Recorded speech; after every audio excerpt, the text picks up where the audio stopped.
God's లా మినిస్ట్రీకి మిమ్మల్ని ఆహ్వానిస్తూ ఉన్నానండి. బాగున్నారా? దేవుని యొక్క కృపను బట్టి మీరందరూ కూడా చక్కగా మరి ఆరోగ్యవంతంగా సంతోషకరంగా మీ కుటుంబాలు మీరు ఉండాలని ఎల్లప్పుడూ కూడా దేవుని ఆశ, దేవుని యొక్క మరి చిత్తమై ఉన్నదండి. మనల్ని మనము దేవుని వాక్యం ద్వారా ప్రతిరోజు కట్టుకోవాలి, ప్రతిదినము కూడా ఆయన యొక్క కృపను పొందుకోవాలి అని దేవుని యొక్క మరి ఆశ. కాబట్టి దేవుడు అనేక ద్వారా, నా ద్వారా మీకు వాక్యాన్ని అందిస్తూ దేవుడు నడిపించడానికి ఆయన చిత్తమై ఉన్నది. మరి ఈ దినము దేవుడు ఏ వాక్యం ఇస్తున్నారో దాన్ని చూసుకుని మనల్ని మనము కట్టుకుని దేవుని కృపను పొందుకునే వారిగా ఉండాలి అని దేవుని యొక్క కృపచేత ఆయనకి ప్రార్థించుకుందాము. ఆయన ప్రార్థించుకుని వాక్యం మొదలు పెట్టుకుందాము. యెహోవా దేవా, నా తండ్రి, నా ప్రభువా, నాయన, నా తండ్రి, ప్రభువా, నన్ను మీ బోరగా వాడుకుని నాయన మీ ఉద్దేశం ఏమిటి, మీ ప్రణాళిక ఏమిటి అంతా కూడా తెలియచేయమని కోరుకుంటున్నాను. మీ కృపతో నడిపించమని కోరుకుంటూ నా ప్రభు, నా రక్షణ యేసుక్రీస్తు పరిశుద్ధమైన నామమున అడిగి వేడుకుంటున్నాను తండ్రి, ఆమేన్. వాక్యం చూసుకుందామండి. దేవుని యొక్క వాక్యంలోని యోబు గ్రంథము 5వ అధ్యాయము 8, 9, 10, 11 వచనాలని మనము చూసుకుందామండి. అయితే నేను దేవుని ఆశ్రయించుదును, దేవుడే నా వేద్యమును అప్పగించుదును. ఆయన పరిశోధింపచాలని మహా కార్యములను లెక్కలేనన్ని అద్భుత క్రియలు చేయువాడు. ఆయన భూమి మీద వర్షము కురిపించేవాడు, పొలముల మీద నీళ్లు ప్రవహింపచేయువాడు. అట్లా ఆయన దీనులను ఉన్నత స్థానములలో నుంచును, దుఃఖపడు వారిని క్షేమమునకు లేవనెత్తును. ఇక్కడ ఎంత గొప్ప వాక్యాన్ని దేవుడు మనకి అనుగ్రహిస్తూ ఉన్నారండి. దేవుడు ఇక్కడ ఏమని సెలవిస్తూ ఉన్నారు అంటే, మన జీవితాలకి కావలసినంత ప్రతి అవసరత తీర్చుతాను అని ఇక్కడ వాక్యము కంప్లీట్గా మంచి యొక్క జీవితము అనేది మనకి ఇక్కడ కనపడుతున్నది. ఎలా కనపడుతుంది అంటే, ఒక్కొక్క వాక్యంను మనము తీసుకొని మరి దేవుడు మన జీవితాలని ఎలా కట్టాలని ఆయన యొక్క సంకల్పమై ఉన్నదో దాన్ని చూద్దాము. నేను దేవుణ్ణి ఆశ్రయించుదును, దేవుడికే నా వేద్యమును అప్పగించుదును అంటూ ఉన్నారు. నేను దేవుడును ఆశ్రయిస్తాను అని మరి యోబు పలుకుతూ ఉన్నాడు. యోబు యొక్క జీవితంలో ప్రతి దినము కూడా యోబు మరి దేవుణ్ణి ఆరాధించేవారు, పూజించేవారు. మరి 1వ అధ్యాయంలో చూసుకుంటే 5వ వచనంలో చూసుకుంటే ఇక్కడ ఏమి అని వ్రాయబడుతూ ఉన్నది అంటే, అరుణోదయమున లేచి వారిలో ఒక్కొక్క నిమిత్తము దహన బల్ల అర్పించుచు వచ్చెను. యోబు నిత్యము అలాగనే చేయుచుండెను. ఇక్కడ ఏం చేశాడు యోబు అంటే, నిత్యము ఒకవేళ నేను కానీ నా పిల్లలు కానీ పాపము చేశారేమో, దేవునికి ఆయాస్కరముగా ఉన్నారేమో అని వారిని వారు పరీక్షించుకుంటూ ప్రతి దినము మరి అరుణోదయము కాకమునుపే అంటే సూర్యుడు ఉదయం పక్క మునుపే దేవుని సన్నిధికి వెళ్ళి ఆయన నిత్య బలులను అర్పించేవారంట. ఈ రోజులలో మనము బలులు అర్పించనక్కర్లేదు. ఒక్కసారి యేసయ్య మన కొరకు ఆయన గొర్రెపిల్లగా వధింపబడ్డారు. ఆయన రక్తం ద్వారా మన పాపములు అన్నిటినీ కూడా కొట్టివేయబడ్డాయి. కాబట్టి మనము ఇప్పుడు బలులు అర్పించనక్కర్లేదు. మరి ఏం చేయాలి అంటే, విరిగి నలిగిన హృదయమే మనము బలిగా ఆయన పాదాల దగ్గర మనము పెట్టాలి. అప్పుడే ఆయనకి ఇష్టమైన వారిగా మనము ఉంటాం. మరి యోబు నిత్యము అలాగ చేస్తూ ఉన్నారు కాబట్టి యోబు అంటే దేవుడికి ఎంతో ఇష్టమైనది. దేవుడు ఏమని పలుకుతున్నారో తెలుసా? యెహోవా, నీవు నా సేవకుడైన యోబు సంగతి ఆలోచించితివా? ఏమంటున్నారు దేవుడు? నా సేవకుడైన యోబు అని పలుకుతున్నారు దేవుడు. నా సేవకుడు యోబు అని పలుకుతూ ఉంటే మనం కూడా యోబులాగా చేస్తే మనల్ని కూడా నా సేవకులు అని పిలుస్తారు కదా దేవుడు. ఖచ్చితంగా పిలుస్తారు. మనము మన యొక్క జీవితంలో మనము గనుక ఇక్కడ ఏమని చెప్తూ ఉన్నారు అంటే, అతడు యథార్థవంతుడు, న్యాయవంతుడై దేవుని అందు భయభక్తులు కలిగి చెడుతనమును విసర్జించినవాడు అని ఇక్కడ సెలవిస్తుంది. ఏం చేయాలంట? భయభక్తులు కలిగి ఉండాలంట, చెడుతనమును విసర్జించాలంట, యథార్థత అనేది ఉండాలంట మన జీవితంలో. అప్పుడు నా సేవకుడైన యోబు అని పలుకుతున్నాడు. మనము కూడా అట్టి కార్యములు చేసి నా సేవకుడు, నా సేవకురాలు అని దేవుడు పలికేటట్టుగా మనము ఉండాలి. మరి ఎలా ఉండాలి అని అంటే, మరి యోబు అంటి స్థితి ఉన్నప్పటికీ కూడా ప్రతిదినము తను తాను చెక్ చేసుకుంటూ మరి తన యొక్క కుటుంబము తను జీవిస్తూ ఉన్నట్టుగా ఇక్కడ కనపడతాము. చూడండి ఎంత గొప్ప జ్ఞానమును కలిగి ఆయన ఈ లోకంలో ప్రవర్తిస్తూ ఉన్నాడు. మనకి అట్టి జ్ఞానము కలిగి ఉండాలి అని ఈ దినము దేవుడు వాక్యము మనకి బోధిస్తూ ఉన్నారు. అదే ఇక్కడ తెలియపడుతూ ఉన్నది. ఏమని తెలియపడుతూ ఉన్నది అంటే, మన వ్యాజ్యము, మన యొక్క కష్టము, మన బాధ, మన మూలుగు మన తండ్రి దగ్గర మనము యేసయ్య పాదాల దగ్గర పెట్టాలి. పెట్టినప్పుడు ఎల్లప్పుడూ కూడా మన జీవితము ఎలా ఉంటుంది అంటే జయ జీవితముగా ఉంటుందని దేవుడు సెలవిస్తూ ఉన్నారు. మన వ్యాజ్యం ఎప్పుడు కూడా మన తండ్రి దగ్గర ఉండాలి, కానీ ఈ లోకంలో ఉన్న మనుషులతో కాదండి.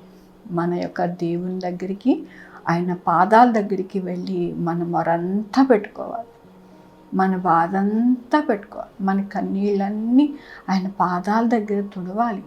ఆనాడు యేసయ్య పాదాలని మరి ఆ యొక్క ఆపాత్మురాలు వచ్చి కన్నీటితోని ఆయన పాదములు కడిగి ఆమె కురులతో ఆ యొక్క పాదములు తుడిచానని వ్రాయబడింది కదండి.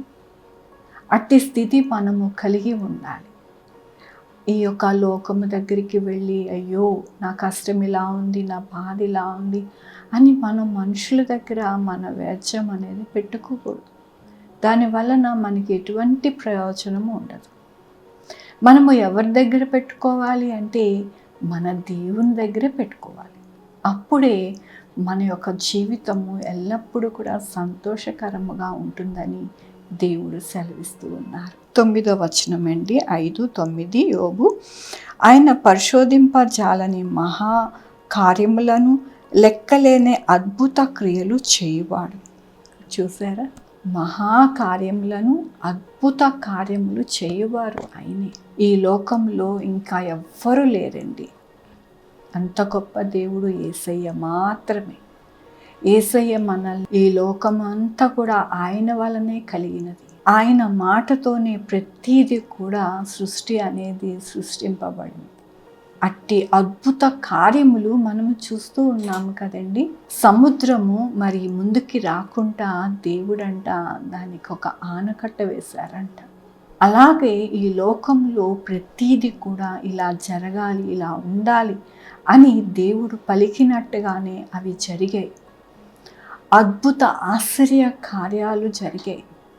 ఆనాడు ఇశ్రాయేలుకి ముందు మరి ఎర్ర సముద్రము 2 పాయలుగా చేయబడినప్పుడు ఆరిన నేల మీద వారు నడిచెను అని వ్రాయబడింది కదండి.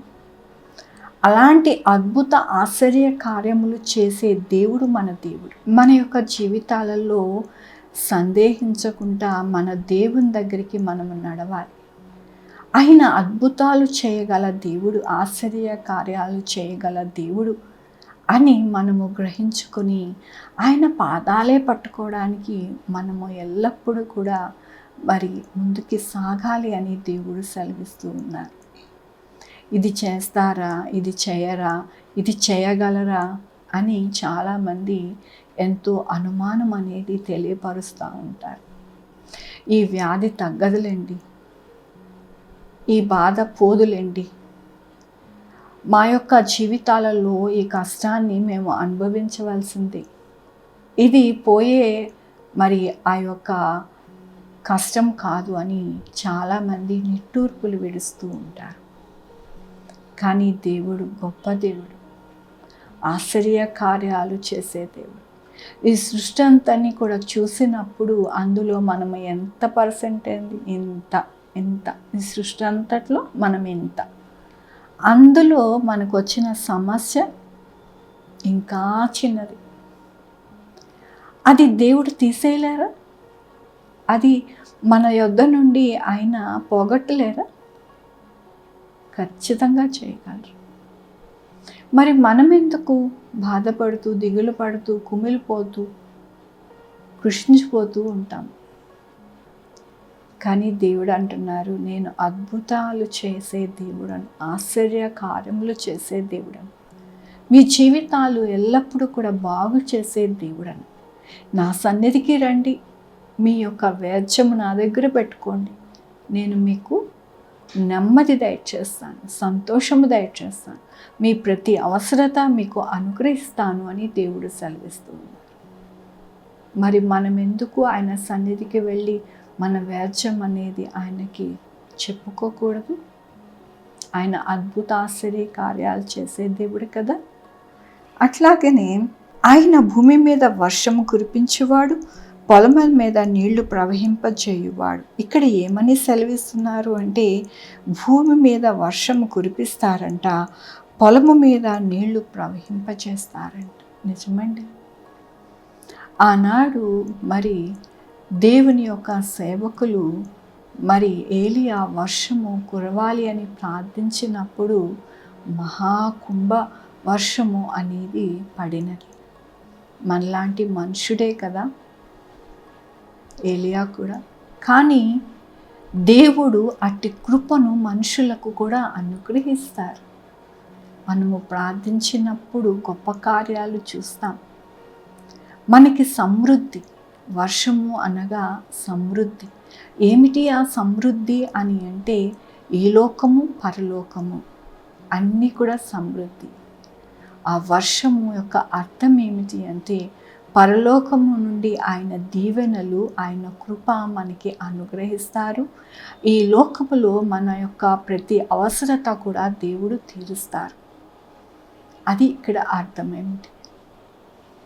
కాబట్టి మన జీవితాలలో దేనికి కూడా చింతపడకుండా, బాధపడకుండా మన వేసు వైపు చూసినప్పుడు మన జీవితాలు ఆశ్చర్యంగా, అద్భుతంగా కట్టబడతాయి. మన ప్రతి అవసరత తీర్చబడుతుంది. మనము ఎక్కడికి వెళ్ళి, మనుషుల దగ్గరికి వెళ్ళి మనము బాధపడుతూ వారిని మనము అడుగుతూ ఉండక్కర్లేదు. మన ఇంటిలో, మన యొక్క మరి గృహములో, మన రూములో మనము మోకరించి ప్రార్థించినప్పుడు అద్భుతాలు చూసే వారిగా మనము ఉంటామని దేవుడు సెలవిస్తున్నారు. అద్భుతములు చూసే వారిగా మనల్ని ఉంచుతారు మన దేవుడు. మన ప్రతి అవసరత తీరుస్తారు. మన పొలములో నీరు ఉండి చక్కటి పంటలు పండుతాయి. మన పశువులు చక్కగా, మంచిగా, ఆరోగ్యవంతముగా, మంచిగా మనకి ఎంతో సంపదను కలగజేసే విధముగా దేవుడు చేస్తారు. అలాగే మన ఉద్యోగములను దీవిస్తారు, మన బిడ్డలను దీవిస్తారు. ప్రతిదీ కూడా మనకి అయ్యో ఇది లేదు అని లేకుండా మన జీవితము సమృద్ధి అయిన జీవితము మనకి దేవుడు అనుగ్రహిస్తారు. 11వ వచనంలో, అట్లా ఆయన దీనులను ఉన్నత స్థానములో నుంచును, దుఃఖపడి వారిని క్షేమమునకు లేవనెత్తు. మనల్ని ఏం చేస్తారంట? ఉన్నత స్థానములలో మనల్ని నిలవబెడతారంట. ఆనాడు దావీదు గొర్రెల కాపరి, గొర్రెలను కాచుకున్నవాడే. కానీ ఇశ్రాయేలును 40 సంవత్సరములను పాలించే రాజుగా దేవుడే అభిషేకించారు. అట్టి కృపను మనకి అనుగ్రహిస్తానంటున్నారు. మనల్ని ఎల్లప్పుడూ కూడా ప్రతిదీ కూడా మనకి ఆయన దీవెనతో నడిపిస్తాను అంటున్నారు. అలాగే ఇక్కడ దుఃఖపడు వారికి క్షేమమును లేవనెత్తును అంటున్నారు. దుఃఖపడుతూ ఉంటే వారిని లేవనెత్తుతారంట. వారికి ఎంతగానో ఆదరణ అనేది దేవుడిస్తారంట. మనమందరం కూడా ఏం కోరుకుంటామండి? ఇవే కదా. మన దేవుడు మన యొక్క వేద్యము వినాలి, మా జీవితాలలో ఆశ్చర్య అద్భుత కార్యములు చేయాలి, మా జీవితాలలో దేవుని యొక్క కృప చూడాలి, మా పంటలు, మా పశువులు, మాకు మంచి ఆరోగ్యం అన్నీ కూడా మాకు సమృద్ధిగా దయచేయాలి. మమ్మల్ని ఉన్నతమైన స్థానములలో నిలవబెట్టాలి. మా దుఃఖమును తీసివేసి మమ్మల్ని ఉద్ధరించాలి అని మనమందరం కూడా, ప్రతి మనుషులు ఈ లోకంలో ఉన్న వారందరూ కూడా కోరుకునేది అది. దానినే దేవుడి దినము అంటున్నారు. నేను చేస్తాను మీకు, ఇవన్నీ కూడా మీరు అనుభవిస్తారు, చక్కగా నేను మీకు ఇస్తాను అని దేవుడు సెలవిస్తున్నారు. మనమేం చేయాలి అంటే, మనం ఏమి చేయక మన మోకాళ్ళుని, మన కళ్ళు ఆకాశం వైపు అనగా ఆయన ఉన్నత స్థలము వైపు మన యొక్క కనులు ఉంటే కనుక ఆశ్చర్య అద్భుత కార్యములు చూసేవారిగా ఉంటాం. ఆనాడు దానియేలు యెరూషలేము వైపు ఆ యొక్క కిటికీలు తెరిచి అటువైపుగా ఆయన మోకాళ్ళు ఊని ప్రార్థించినప్పుడు అద్భుతాలు అనేది జరిగాయి. మనము కూడా ఆ యొక్క ఆకాశం వైపు మన కనులు ఎత్తి మోకరిల్లినప్పుడు అద్భుతాలు చూసేవారిగా ఈ వాక్యము మన జీవితంలో ఉండేలాగున మనకి దేవుడు సహాయం చేస్తాడు. ఎంత గొప్ప దేవుడు అంటేనండి, ఒక దినమున మరి ప్రేయర్ మీటింగు పెట్టాను నేను. ఆ ప్రార్థనలోని అనేక మంది వచ్చారు. ఒక ఆవిడ హైందవరాలు, ఆవిడ చక్కగా ప్రార్థన చేయించుకొని తనకున్న కష్టం అనేది పోయేలాగున ప్రార్థన చేస్తారేమో అని తను వచ్చింది. అనేక మంది వచ్చారు, ప్రార్థన చేస్తున్నాను, వారికి నా చేయి పట్టి ప్రార్థన చేస్తూ ఉండగా అనేక మంది చక్కగా స్వస్థత పొందుతూ మంచిగా ఉన్నారు. ఆవిడ అందరి వైపు చూస్తుంది. ఆవిడ మనసులో అనుకుంటుంది, ఏమనుకుంటుందంటే, నాకు కూడా నా గుండె మీద చేయి పెట్టి ప్రార్థిస్తే నా గుండె యొక్క బాధ అనేది పోతుంది అని ఆవిడ మనసులో అనుకుంటూ ఉంది. అది దేవుడు నాకు తెలియపరిచి ఆమెకి గుండె మీద చేయి పెట్టి ప్రార్థన చేయమని తెలియపారు. అప్పుడు నేను అన్నాను, రండి వచ్చి మరి ప్రార్థన చేయించుకోండి అని ఆమెకి మీద గుండె మీద చేయి పెట్టి ఆమెకి ప్రార్థన చేశాను. ప్రార్థన చేయగానే ఆవిడ చెప్తుంది, దేవుడు గొప్పవాడు, ఆయన నేను మనసులో అనుకున్నది మీకు తెలియపరిచారు అని ఆ క్షణంలోనే, ఆ ప్రార్థన అయినప్పటికీ వెంటనే ఆ యొక్క గుండె బాధ అనేది పోయి ఆమెకి ఇప్పటికీ కొన్ని సంవత్సరములు అయింది. ఎటువంటి గుండె బాధ అనేది లేకుండా దేవుడు స్వస్థపరిచారు. అంటే మనుషుని యొక్క ఆశ ఆయనకి తెలుసు. ఆమె మనసులోనే అనుకుంది. ఏమనుకుందంటే, మరి నాకు కూడా చేయపట్టి నా గుండె మీద ప్రార్థన చేస్తే బాగుంటుంది, నాకు మంచిగా స్వస్థత కలుగుతుంది అని ఆవిడ అనుకుంది. అది దేవుడు వింటున్నారు, చూస్తూ ఉన్నారు. దేవుడు అంటున్నారు కదా, ఒకరు ఇద్దరు నా నామమున కూడి ఉన్న చోట నేను ఉంటాను వారి మధ్యలో అని. ఆయన అక్కడ ఉన్నారు. ఉండి ఆమె ఏమనుకుంటుందో చూసి విని ఆమెకి ప్రార్థన చేయమని దేవుడు నాకు తెలియపరిచారు.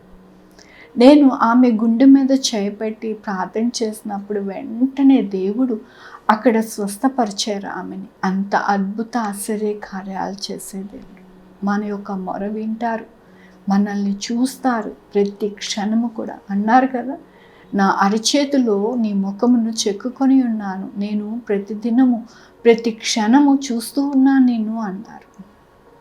తల్లి మరిచినేమో కానీ నేనైతే నిన్ను మరవను అన్నారు. తల్లి మరుస్తుందండి, మరవదు కదా. అంతకన్నా ఒకవేళ ఆమెనా మరుస్తుందేమో కానీ నేనైతే మరవను అంటున్నారు. అట్టి దేవుడు మనము కలిగి ఉన్నాము అంటే అది మనకి ఆయన ఇచ్చిన కృప. ఆ కృపకి దూరం అవ్వకూడదని దినము దేవుడు సెలవిస్తూ ఉన్నారు వాక్యం ద్వారా. కాబట్టి మన జీవితాలు, మన యొక్క మరి కుటుంబాలని దేవుని వాక్యం ద్వారా కట్టుకోవాలి. కట్టుకుంటే కనుక మన జీవితాలు బాగుంటాయి, నెమ్మది కలుగుతుంది, సంతోషం కలుగుతుంది, ఆనందం కలుగుతుంది. కాబట్టి ఎల్లప్పుడూ కూడా మీ యొక్క జీవితాలని కట్టుకోండి వాక్యం ద్వారా. దేవునితో సహవాసం చేయండి, దేవునిలో నడవండి. పరిశుద్ధముగా ఉండడానికి మీ యొక్క ప్రయత్నం అనేది ప్రతిరోజు చేయండి. ఆయన పరిశుద్ధుడు. ఆయన మనతో ఉండాలి అంటే మనం పరిశుద్ధంగా ఉంటేనే మనతో దేవుడు ఉంటాడు, లేకపోతే ఉండడు ఆయన. కాబట్టి మన జీవితాలని మనము కట్టుకోవాలి అని దేవుడు ఈ దినమున ఆయన యొక్క వాక్యం ద్వారా మనల్ని హెచ్చరిస్తూ ఆయన కృపను చూపిస్తున్నందుకు దేవునికి వందనాలు చెల్లిస్తూ ఉన్నానండి. ఆఖరి ముగింపు ప్రార్థన చేసుకుందాము. యెహోవా దేవా, నా తండ్రి, నా ప్రభువా, మీ కృపా కనికరస్తాను బట్టి నీకు వందనాలు, స్తుతులు, స్తోత్రం చెల్లించుకుంటున్నాను. అవునయ్యా నా ప్రభువా, మా జీవితాలలో మా వేద్యము మీ సన్నిధిలో పెట్టి మేము నాయన మా జీవితాలను కట్టుకోవడానికి, అలాగే ఆశ్చర్య అద్భుత కార్యములు చూడడానికి నా ప్రభువా, అలాగే ప్రభువా నా తండ్రి మా యొక్క నాయన కుటుంబాలలో మా యొక్క పొలము, పశువులు, అలాగే నాయన మా ఉద్యోగములు అన్నిట్లో కూడా అభివృద్ధి చూడడానికి, సంతోషము కలగడానికి మాకు సహాయం చేస్తున్నారు. మా దుఃఖము, మా నిట్టూర్పును తీసివేసి మమ్మల్ని ఎంతగానో ఉన్నతమైన స్థానంలో నిలవబడడానికి మీరే సహాయం చేస్తున్నారు. మీకు వందనాలయ్యా. అయ్యా నాయన, ప్రతి ఒక్కరూ నాయన వినిన ప్రతి ఒక్కరూ ఇంకా అనేక మందిని భూమి మీద ఉన్న వారందరికీ కూడా ఈ వాక్యము వారి జీవితంలో నెరవేరులాగున సహాయం చేయండి. సహాయం చేసే దేవుడివయ్యా, గొప్ప దేవుడివని ప్రతి బిడ్డని నాయన భూమి మీద ఉన్న ప్రతి ఒక్కరిని కూడా మీ పాదాల దగ్గర పెడుతున్నాను. నాయన వారిని దీవించి ఆశీర్వదించి నా ప్రభువా, ఈ లోకంలోనూ నాయన మీ ఆశీర్వాదం పొందుకోవాలి, పరలోకము కూడా వారు పొందుకునేలాగా మీరే నడిపించమని కోరుకుంటూ నా ప్రభు, నా రక్షణ యేసుక్రీస్తు పరిశుద్ధమైన నామమున అడిగి వేడుకొంచున్నాను తండ్రి. ఆమె తండ్రి, కుమార, పరిశుద్ధాత్మ సదాకాలము మనందరికీ తోడై ఉండునుగాక. ఆమెన్. God bless you.